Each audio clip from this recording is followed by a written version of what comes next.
भरपूरच कौतुक केलं, एवढं काही नाही आहे. काल मला सरांनी सांगितलं, वाघोलीला दिलेला विषय आपला हात जगन्नाथ. आज सकाळी काय सांगितलं, वाघोलीला हात दाखवलाय. तर मला हात दाखवला होता. दोन्ही प्रकारे दाखवता येतो हात, असा पण दाखवता येतो आणि असा पण दाखवता येतो. बरेच प्रकार आहेत हात दाखवायचे, पण त्यांनी मला दोन्ही प्रकारे दाखवता. आशीर्वाद म्हणून पण आणि चपत्काने म्हणून पण, दोन्ही प्रकारे. आणि मला ते आवडतं. असे दोन्ही प्रकारेच हवे आपल्याला हात.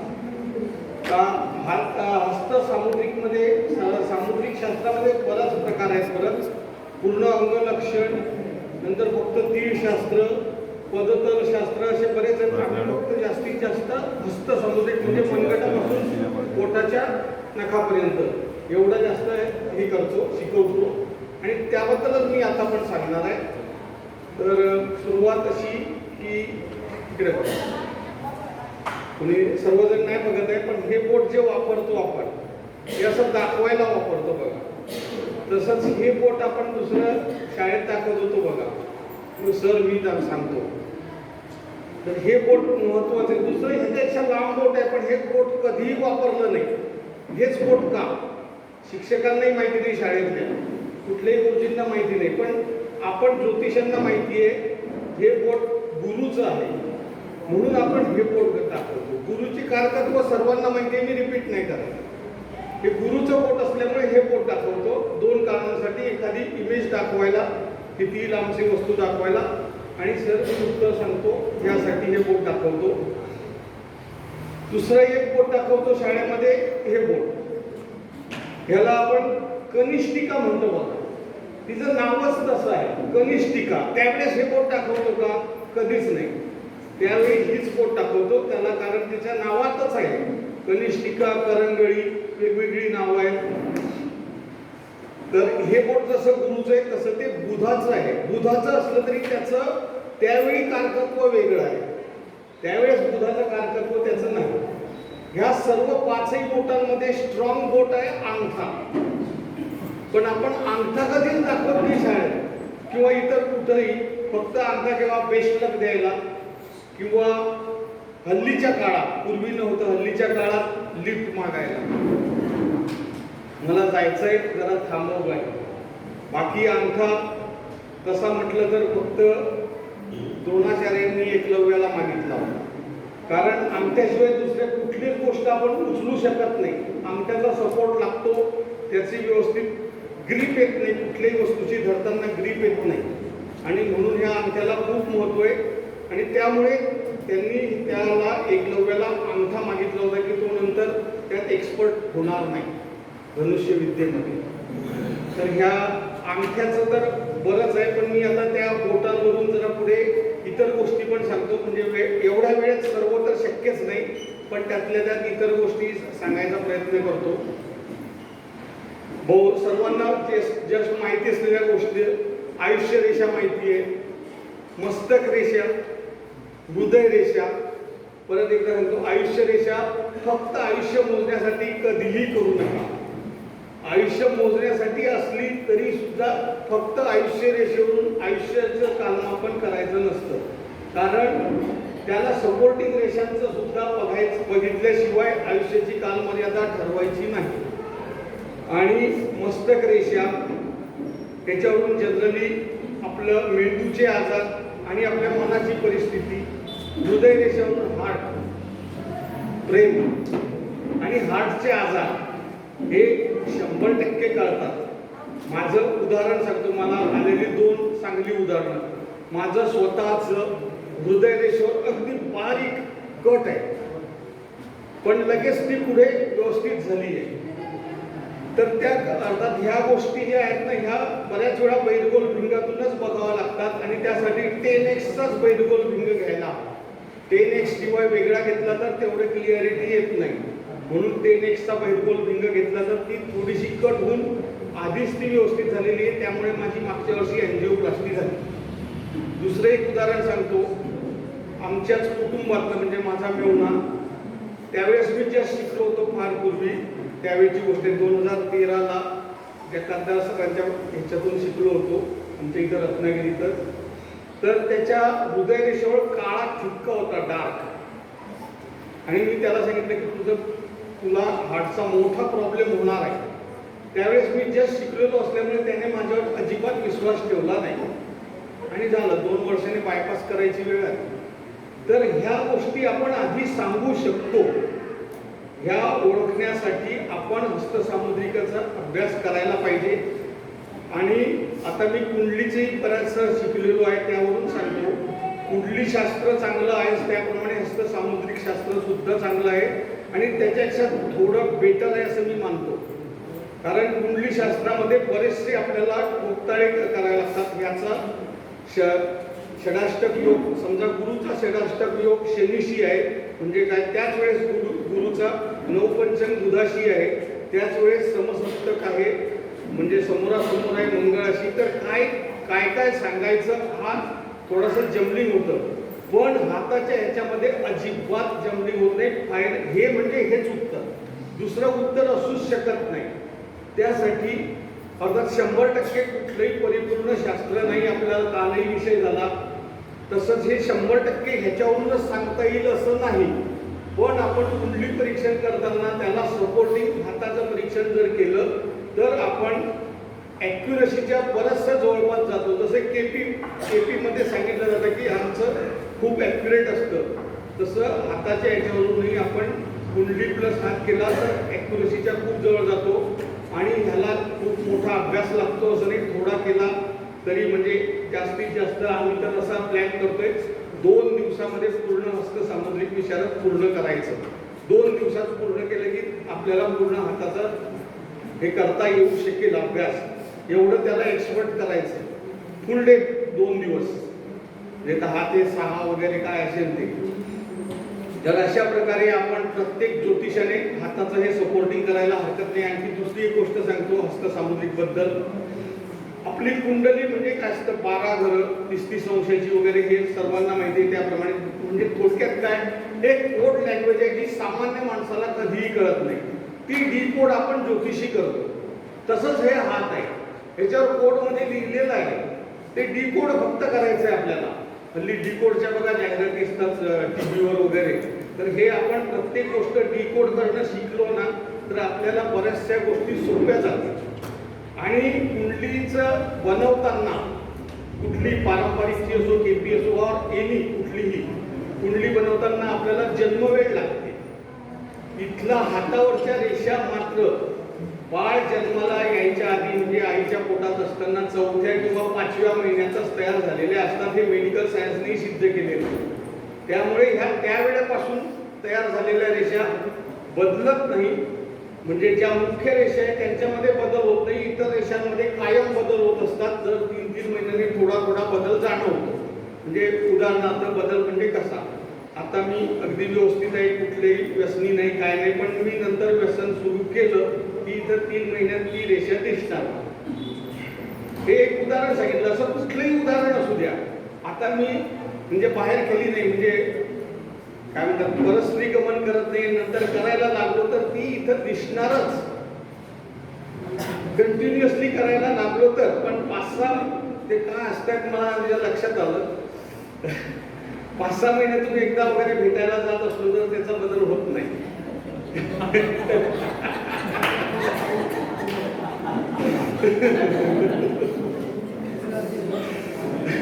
त्यामुळे तसं जायला हरकत नाही.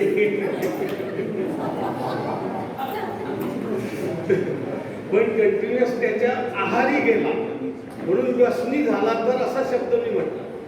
त्याच्या आहारी गेला, कुठल्याही गोष्टीच्या आहारी गेल्यावर ह्याच्या हातावर बदल हा होतोच होतो. आणि तो आपण ज्योतिषाने सांगता आला पाहिजे. म्हणून आपण हस्तसामुद्रिक शास्त्र ह्यासोबत शिकणं आवश्यक आहे. माझं तरी मत असं आहे की हे शिकणं अत्यावश्यक आहे. ह्या हृदय रेषेच्या आणखी चांगले गुण कुठले कुठले असतात मी थोडेसे हे सांगितले अगोदर. चांगले गुण पण भरपूर आहेत. ती इथं हुकुमाच्या ठिकाणी म्हणजे गुरु उंचवट्याखाली 2 फाटे असतात. एक गुरुकडे जाणारा आणि गुरुच्या ह्या बाजूला जाणारा.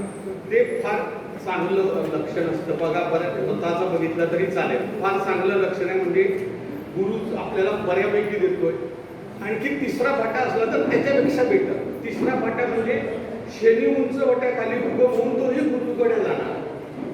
म्हणजे गुरु आणि शनी हे दोन्ही ग्रह आपल्याला ज्योतिषशास्त्रासाठी उपयोगी आहे असं आपण म्हणतोय नेहमी.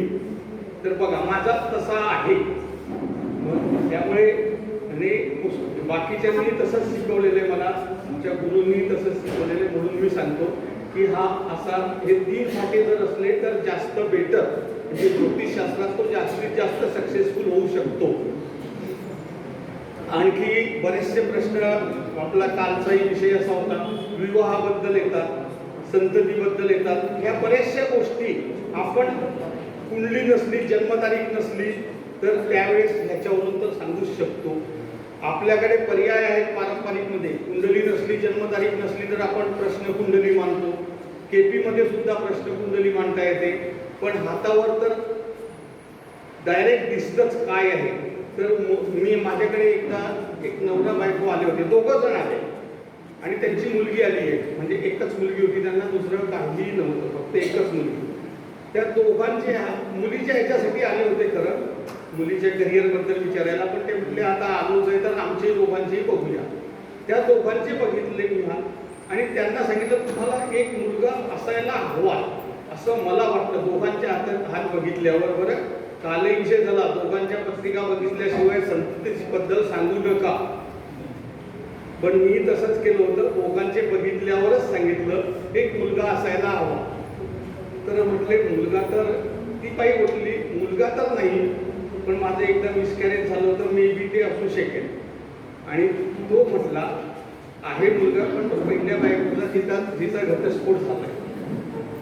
म्हणजे हे खरं आहे, हातावरचं ॲक्युरसी खूप चांगली आहे, नाहीतर नाहीच. सर्व गोष्टी कळत नाही हे मी अगोदरच बोलून सांगतोय की सर्वच्या सर्व गोष्टी त्याने विचारलेल्या आपल्या ह्याच्यावर कळतील हातावर असं नाही. त्यासाठी आपल्याला कुंडली महत्वाची आहेच, पण काही बाबतीत ॲक्युरसीला हात बेटर आहे. म्हणून आपल्याला दोन्ही ज्ञान असावं असं माझं मत आहे. म्हणून मी तरी शिकलो आहे. आता ह्या पुढे आणखी आहे विचार अजून ॲक्युरसीसाठी. बन्याण्णांना बोललोय की आम्हाला जरा शिकवा. तर ह्या हातामध्ये आणखी विवाहाबद्दल, विवाह घटस्फोट वगैरे बरेच ह्या सगळ्या गोष्टी समजायला फारशा कठीण नाहीत हातावर. विवाहाची रेषा बहुतेकांना माहिती आहे असेल तरी पण सांगतो. करंगळीच्या खाली बाहेरच्या बाजूने आत येणारी, करंगळीच्या खाली बाहेरच्या बाजूने आत येणारी उंच ओट्यावर येणारी रेषा जी असते ती विवाहाची असते. खरं त्याला विवाह रेषा आपण म्हणतो, पण ती विवाह रेषा नव्हे, ती प्रणय रेषा आहे. प्रणय दर्शवते. पुरुष असो का स्त्री असो, प्रणय हा नैसर्गिक आहे, तो दर्शवते. पण आपल्या भारतीय संस्कृतीनुसार प्रणय केव्हा होतो? विवाह झाल्यावरच, म्हणून आपण विवाह रेषा म्हणतो. पण पाश्चात्यामध्ये तिला फक्त प्रणय रेषाच म्हणतात, आपण विवाह रेषा म्हणतो. पण काहींच्या हातावर 2-2, 3-3 आहेत. याचा अर्थ असा नव्हे की त्याचे 3 विवाह होतील. कधी असं सांगू नका की याचे 3 विवाह होतील.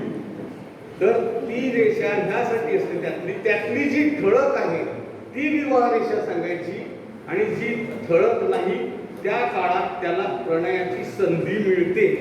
करेलच असं नाही, अजिबात तसं म्हणू नका कुठल्याही जातकाला. संधी मिळते. संधी मिळेल की नाही हे सुद्धा सांगता येतं हातावरूनच. त्या संधीचं तो सोनं करेल की लोखंड करेल हे सुद्धा हातावरून सांगता येतं. तर त्यासाठी त्याचा अभ्यासच करायला हवा. असं फक्त आजच्या व्याख्यानात सांगून उपयोगाचं नाही.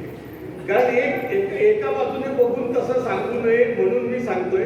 फक्त ती असते संधी आहे. काहींच्या हातावर जास्त आहे वाटतं काय?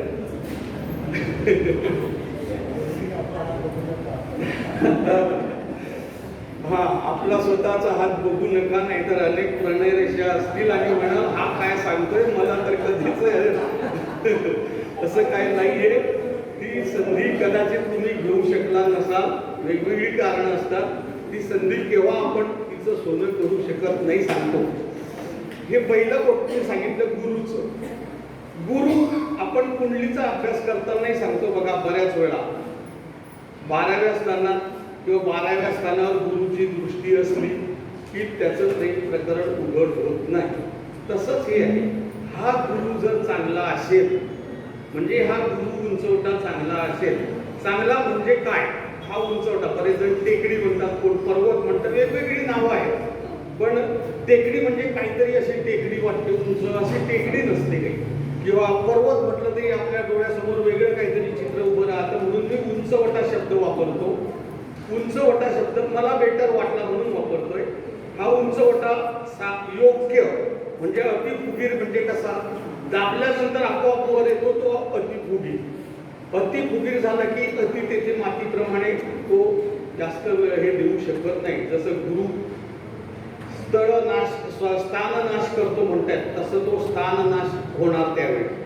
प्रत्येक ग्रहाचा तसा इतर कुठलाही ग्रह असू द्या त्याचा तो स्थाननाश होतो अतिफुगीर असल्यावर. म्हणजे अतिफुगीर नको, खोल नको, व्यवस्थित उंच पाहिजे, व्यवस्थितपणे थोडासा उंचवटा पाहिजे. आणि त्याच्यावर जाळी नको. जाळी चिन्ह म्हणजे असे उभ्या रेषा आणि परत आडव्या रेषा, आडव्या रेषा आणि उभ्या रेषा असं जाळी चिन्ह असलं तर ते अशुभ आहे, त्यामुळे त्याचं शुभत्व मिळत नाही.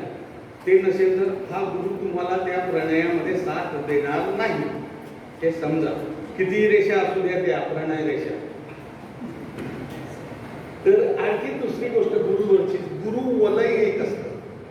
गुरुवलय म्हणजे गुरुच्या बोटाला पूर्ण असं राऊंड करतो, त्याला गुरुवलय म्हणतात. हे गुरुवलय जे आहे ना, हे आपल्याला गुरुचं पूर्णपणे शुभत्व देतं 100%. बाकी तो मग उंचवटा कसाही असो, गुरुवलय असणाऱ्याला गुरुचं शुभत्व 100% मिळतं.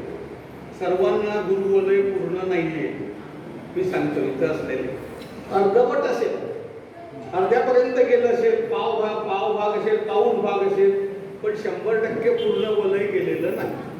माझंही अर्धच आहे, माझंही पूर्ण गेलेलं नाही. मी असं म्हणत नाही की मलाही गुरु खूप चांगला आहे, पण माझा लग्नेश गुरुसून लग्नात आहे, हे पण आहे. म्हणजे आहे, काही प्रमाणात आहे असं म्हणायला हरकत नाही. आणखी परत गुरुचं शुभत्व, या गुरु उंचवट्यावर फुली असली तर चांगला. दोनच ठिकाणी फुलीचं चिन्ह चांगलं आहे. गुरु उंचवट्यावर मस्तक रेषा आणि हृदय रेषेच्या मध्ये या दोन ठिकाणी फुली असली तर ती शुभच आहे. बाकी कुठेही फुली असली तर ती अशुभ असते. या दोन ठिकाणी शुभ असते. ज्याच्या गुरु उंचवट्यावर फुली आहे त्याला वैवाहिक सौख्य सुद्धा उत्तम मिळतं. मुलगी असेल तर पती सुद्धा चांगला मिळतो, मुलगा असेल तर मुलगी सुद्धा त्याला चांगली मिळते गुरुच्या ह्याच्यानुसार. त्याच्यानंतर ही सगळे उंचवटे सांगतो. आधी हा पहिला गुरु सांगितला, दुसरं शनीचं बोट, तिसरं रवीचं बोट, चौथं मगाशी बोललो, आणि हे पाचवं शुक्राचं बोट. पण त्याला शुक्राचं बोट म्हणत नाही, त्याला कायम अंगठाच म्हणतात. त्याला त्या ग्रहाचं नाव दिलेलं नाही. पण ह्याचा उंचवटा म्हणजे कुठं, तर ह्याचा तिसरं पेर, ज्याला पेर सुद्धा म्हणत नाही. दोनच पेर असतात, तिसरं पेर हे. पण हे तिसरा भाग हा हलतो, पण त्याला पेर म्हणत नाही. जशी ही तिन्ही पेरा होतात, ह्याचा तिसरा भाग हलत असूनही याला पेर म्हणत नाही, पण ते शुक्राचं काम करतं. आणि त्याच्या अपोजिटला चंद्र. हे दोनच उंचवटे जास्त जागा व्यापतात हातावरची. शुक्र आणि चंद्र हे दोनच उंचवटे जास्तीत जास्त जागा व्यापून घेतात. बाकीच्या उंचवट्यांना कमी जागा आहे. ह्या दोघांच्या नंतर तिसरी जागा दिलेली असेल तर ती मंगळ उंचवट्याला 2 ठिकाणी दिलेली आहे.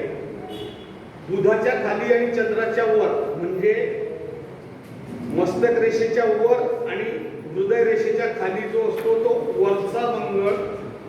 आणि इथं जिथून आयुष्य रेषा उगम पावते तिथून तर अंगठ्याच्या ह्या टोकापर्यंत एवढा हा खालचा मंगळ.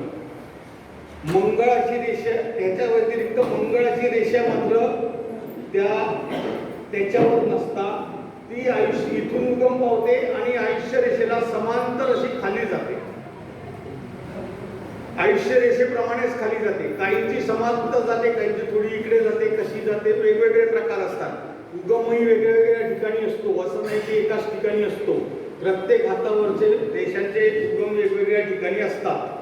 पण ही मंगळाची रेषा ज्याच्या हातावर आहे, मगाशी कुलकर्णी सरांनी सांगितलं मंगळ हा भरपूर स्ट्रॉंग एनर्जी, तसंच हा ज्याच्या हातावर मंगळाची रेषा आहे त्याच्यात खूप एनर्जी असते.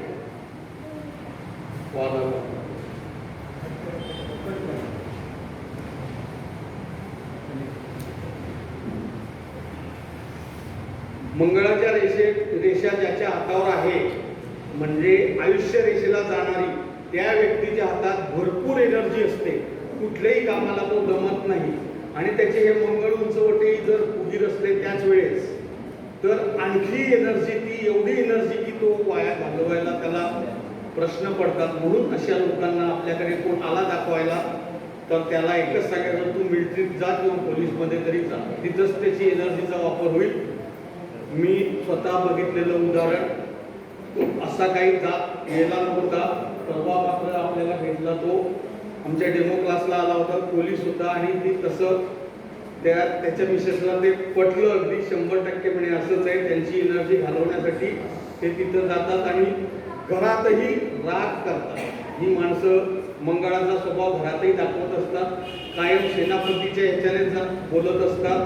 मी म्हणेल तसंच व्हायला पाहिजे. काय जरा हे झालं की मारायची विचार करतात.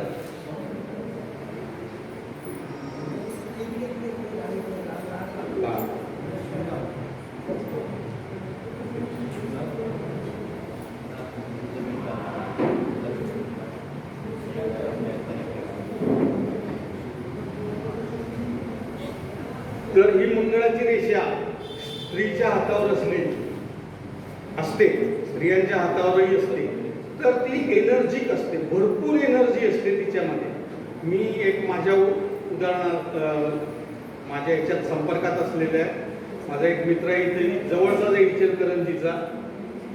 त्याचं लग्न मागच्या वर्षी झालं. त्यावेळेस त्याने मुलगी मंगळाची म्हणून करायची नाही, घरातले सर्व म्हणत होते करायची नाही. हातावर सुद्धा मंगळाची रेषा व्यवस्थित दिसत होती. त्याने मला विचारलं, तुझं मत सांग. माझ्या मते मंगळाची तर मुलगी करायलाच हवी, उलट तुला फार चांगलं आहे.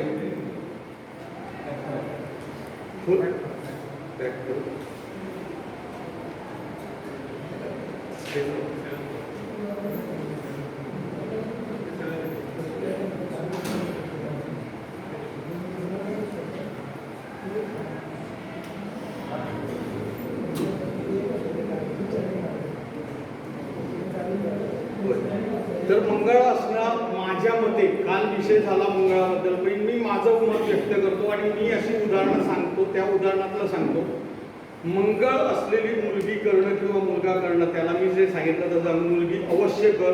फक्त एक गोष्ट लक्षात ठेव, तिला जो राग येईल, तिला जो संताप येईल, ती तुला बडबडेल, ते सहन करायची तयारी ठेव. आणि तो म्हटला ह्याला मी तयार आहे, एवढ्या गोष्टीला मी तयार आहे. त्यामुळे त्यांचं लग्न झालं. यावर्षी त्याने पेढे पण पाठवले. एका वर्षात खूप चांगलं चाललंय.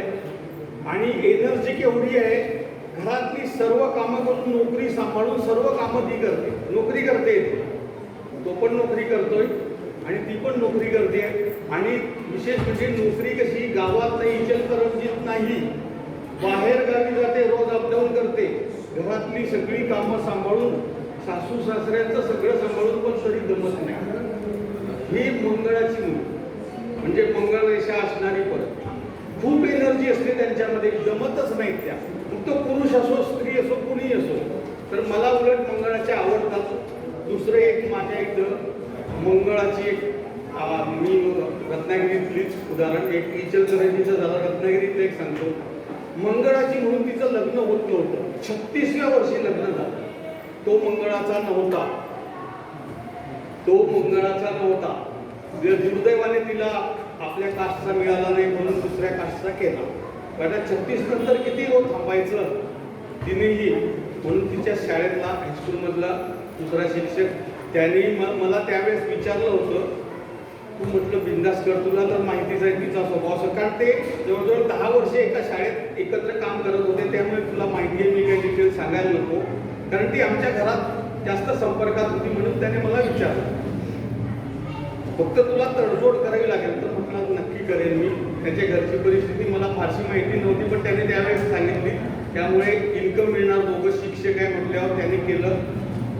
आणि मगाशी सांगितल्याप्रमाणेच पहिल्या वर्षीचे एक मूल 2 वर्षांनी आणखी नेक्स्ट 2 वर्षांनी आणखी दुसरं, अजून त्यांचा संसार व्यवस्थित चालू आहे आणि खूप व्यवस्थित चालू आहे. तो समजून दुसऱ्या पार्टनरला फक्त ह्या गोष्टी अगोदर सांगायच्या. एक मंगळाचा आहे आणि दुसऱ्या मंगळाचा नाही, अशा वेळी दुसऱ्या जोडीदाराला अगोदर सांगायचं की तुला काय काय गोष्टी सहन कराव्या लागणार आहेत.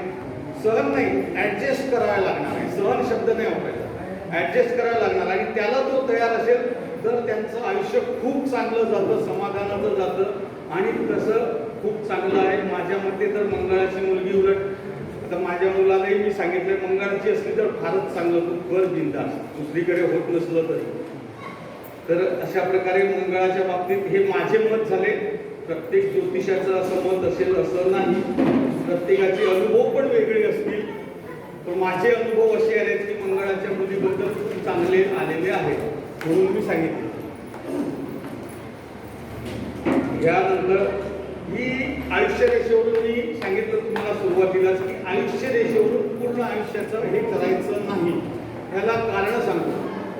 एकाची आयुष्य रेषा अक्षरशः एवढीच होती, म्हणजे इथून सुरू होऊन इथपर्यंत झाली, म्हणजे मॅक्झिमम 40 पर्यंत दिसत होतं. मॅक्झिमम 40 एज दिसत होतं. पण तो जवळजवळ 70 वर्ष वाचला. कारण काय असू शकेल? हातावरून, कुंडलीवरून आपण सांगतोय ते आपल्याला माहिती आहे, सर्वांना माहिती आहे, तुम्हाला सांगता येऊ शकतं, हे मलाही माहिती आहे. पण हातावरूनच बघताना त्याला इथली भाग्यरेषा जी असते, शनी उंचवट्याकडे जाणारी, तिला भाग्यरेषा म्हणतात. काही जण धनरेषा म्हणतात, पेट लाईन म्हणतात, वेगवेगळी नावं आहेत, भरपूर रेषा नावं आहेत आपल्या याच्यात. त्याच्यातून बारीक रेषेने जॉईंट होणारी भाग्यरेषा निर्माण झाली होती. तशा वेळेस आयुष्य रेषेचं काम ती भाग्यरेषा करते. हे महत्वाचं आहे की त्याचा आयुष्य रेषेचं काम भाग्यरेषा करते आणि म्हणून त्याचं आयुष्यचं काम सगळं त्या भाग्यरेषेने स्वीकारलं आणि तिने त्याचं आयुष्य पुढे चांगलं केलं. फक्त त्या काळामध्ये त्याला थोडंसं आजारपण आला, कारण ती खूप पातळ होती त्या काळात. आणि नंतर आणखी भाग्यरेषा बेटर झाल्यावर आणखी पुढे व्यवस्थित झाला तो. तर ह्या गोष्टी लक्षात ठेवायच्या. आणि चिन्ह जी आहेत ना ती सुद्धा आपल्याला माहिती पाहिजे. म्हणजे फुली चिन्ह सगळीकडे वाईट आहे असं कधीही समजू नका. मी मगाशी सांगितलं तसं जाळी चिन्ह, मी मगाशी सांगितलं गुरु उंचवट्यावर वाईट आहे, पण जाळी चिन्ह आणखी एका ठिकाणी चांगलं पण आहे. तर चांगलं पण सांगतो, फक्त एकाच ठिकाणी चांगलं आहे बरं ते. शुक्र उंचवट्यावर जाळी चिन्ह असेल बऱ्याच जणांचे असेल तर तो बेडरूम मध्ये पूर्ण सुखी असतो.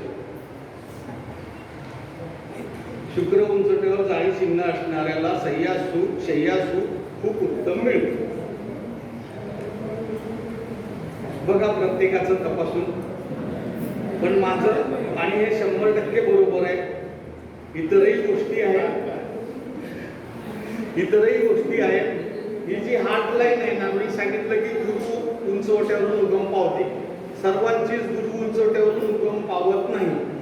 काहींची शनी उंचवट्यावरून उगम पावते. शनी उंचवट्यावरून उगम पावणारी हार्ट लाईन जर असेल तर तो कामातूर असतोच असतो. आणि ती जर पूर्ण शनी उंचवट्यावरून म्हणजे शनीच्या पोटापासून, म्हणजे तिसरं पेर, पहिलं पेर, दुसरं पेर आणि तिसरं पेर, तिसऱ्या पेरापासून उगम होऊन अशी जात असेल तर तो कामांध असतो. पण त्याच वेळेस म्हणजे एवढा कामांध असतो की तो फक्त संधी शोधत असतो. संधी मिळाली की सुरूच करतो. एवढा कामांध असतो तो. ती कोणी असू द्या. पण गुरु उंचवटा चांगला असला तर फक्त त्याच्या मनात विचार येतात, पण तो काही करत नाही, करू शकत नाही. तो गुरु उंचवटा करू देत नाही. हे पण आहे. तर ही हार्ट लाईन अशा बऱ्याच गोष्टी दाखवते. आणखी ह्या बाबतीची एक गोष्ट सांगतो की फेट लाईन बोललो मी, म्हणजे भाग्यरेषा. भाग्यरेषेवर येऊ चिन्ह म्हणजे असं लांब लांब वर्तुळाकार, त्याला योग चिन्ह म्हणतात. त्या फेट लाईनवरचं जसं योग चिन्ह असेल लंब वर्तुळाकार, साधारणपणे ते योग चिन्ह इथून म्हणजे सेंटर पासून वर शेलीकोटापर्यंतच असू शकतं. त्याच्या खाली असलं तर ते मी सांगतोय त्यासाठीच समजू नये. ते जे चिन्ह असतं ते फक्त ह्याच काळासाठी असतं की तो पुरुष परस्त्री गमन करतोय त्या काळात तरी 100% करतो, 100% अगदी. आणि नुसतं तेवढंच नव्हे तर तिच्यासाठी पैसा पण खर्च करतो. तेवढ्या काळात वय काढायच्या पद्धती आहे आपल्या हस्तरेषेमध्ये. त्या वयाच्या काळामध्ये तो हमखास त्या बाईसाठी पैसा भरपूर खर्च करतो. आणि ज्या वेळेस ते योग चिन्ह संपतं परत तो नाच सोडतो आणि व्यवस्थित आपल्या संसारात सुरू होतो. अशी उदाहरणं आहेत, तुम्हीही बघितलेली असणार की नंतर तो सर्व सोडून शेवटच्या ह्याला सौ तुझे खाके बिल्लीचे चली हसको म्हणतात ना, तशी त्याची परिस्थिती असते. तो 100 ठिकाणी मंदिर खाऊन येतो आणि शेवटी हजला येतो आपल्या घरात. पण केव्हा ती फेट लाईन त्या पुढे व्यवस्थित जात असली तर हे महत्वाचं आहे. फेट लाईनची उगमस्थानं भरपूर आहे. मी इथून दाखवतोय मनगटापासून, पण इथूनच असेल असं नाही. काहींची इथून असेल चंद्र उंचवट्यावरून, काहींची मंगळ उंचवट्यावरून असेल, काहींची बुधावरून असेल, काहींची ह्या मंगळावरून असेल, काहींची शुक्र उंचवट्याकडून सुरू होणारी असेल. बरेच प्रकार असतात, प्रत्येकाची वेगवेगळी असते. कुंडली सारखंच आहे, ही प्रत्येकाची कुंडली सारखी नसते, तसा प्रत्येकाचा हात सारखा नसतो. आणि म्हणूनच भारतामध्ये, आपल्या भारतामध्ये प्रत्येकाचे ठसे बघतात. आधार कार्डला बघा, प्रत्येकाचे ठसे वेगवेगळे आहेत. भारतातच नाही, जगातल्या कुणाचाही ठसा दुसऱ्याची जुळत नाही असं म्हणतो आपण. आणि खरं आहे 100%. तसंच हातावरच्या सगळ्या रेषा वेगवेगळ्या आहेत. आणि ते डिकोड करायचं शास्त्र म्हणजे हस्त सामुद्रिक शास्त्र. हे डिकोड करायचं कामच आपण करायचं आहे. आता ह्याच्यामध्ये या ठशांमध्ये भरपूर गोष्टी दडलेल्या आहेत, भरपूर आहेत की फक्त ह्या ठशांचा अभ्यास करायला सुद्धा आपल्याला 6-6 महिन्याचा कोर्स करावा लागतो फक्त ठशांचं. आता माझं जवळजवळ बरंचसं संपलेलं आहे, एवढ्याशा काळात काही होत नाही. आणि आपण सर्वांनी शांतपणे ऐकलं, आपलेही धन्यवाद. आणि व्यासपीठावरील सर्वांचे आभार मानतो. काल आमच्या गुरूंनी म्हणजे मुळे सरांनी सांगितल्याप्रमाणेच जकातदार सरांचे आणि मुळे सरांचे मात्र आभार मानत नाही, त्यांच्या ऋणातच राहतो. आणि बाकी सर्वांचे आपले आभार मानून माझं हे संपवतो.